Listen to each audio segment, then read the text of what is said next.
মানসিক প্রক্রিয়াগুলো, চিন্তাভাবনাগুলো, আমাদের আবেগগুলো এবং আমাদের আচরণগুলো। এটি হচ্ছে আমাদের মানসিক স্বাস্থ্য এবং এই মানসিক স্বাস্থ্য হচ্ছে মনের স্বাস্থ্য যেটির যত্নের প্রয়োজন রয়েছে আমাদের। মানসিক স্বাস্থ্য এবং মানসিক রোগের মধ্যে পার্থক্য কি? ধন্যবাদ আপনাকে। আসলে আমরা অনেক সময় এই দুটো শব্দ নিয়ে একটা বিভ্রান্তিতে ভুগি। আমরা মনে করি যেন মানসিক স্বাস্থ্য বললেই একটা মানসিক রোগের কথা আমাদের মনে হয়। জি। মনে হয় তার ভেতরে কোনো অস্বাভাবিকতা রয়েছে। কিন্তু প্রকৃতপক্ষে মানসিক স্বাস্থ্য হচ্ছে আমাদের মনের স্বাস্থ্য। আমাদের চিন্তা, ভাবনা, স্মৃতিশক্তি যেগুলোকে আমরা বলি মেন্টাল প্রসেস এবং আমাদের ভালো লাগা, মন্দ লাগা, রাগ লাগা, খারাপ লাগা, হ্যাঁ? ভালোবাসা যেগুলোকে আমরা বলি আবেগ, ইমোশন জি। এবং আমাদের আচরণ। এই ৩ টি জিনিস মিলে হচ্ছে আমাদের মানসিক স্বাস্থ্য। অর্থাৎ আমাদের মানসিক প্রক্রিয়াগুলো, চিন্তাভাবনাগুলো, আমাদের আবেগগুলো এবং আমাদের আচরণগুলো। এটি হচ্ছে আমাদের মানসিক স্বাস্থ্য এবং এই মানসিক স্বাস্থ্য হচ্ছে মনের স্বাস্থ্য যেটির যত্নের প্রয়োজন রয়েছে আমাদের। আর মানসিক রোগ হচ্ছে যখন আমাদের এই চিন্তাভাবনা, আবেগ আর আচরণের কোনো অস্বাভাবিকতা হয়,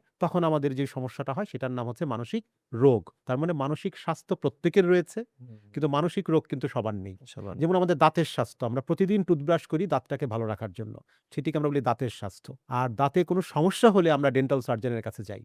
সেটা হচ্ছে দাঁতের রোগ। ঠিক তেমনি আমাদের প্রত্যেকের যেমন মন রয়েছে, তাই আমাদের প্রত্যেকের মানসিক স্বাস্থ্য রয়েছে। আর মানসিক স্বাস্থ্যের যখন আমাদের হানি ঘটে, যখন মানসিক স্বাস্থ্যের কোনো বিপর্যয় ঘটে, তখন আমাদের মানসিক রোগ হতে পারে। অর্থাৎ মানসিক স্বাস্থ্য আর মানসিক রোগ আসলে এক নয়।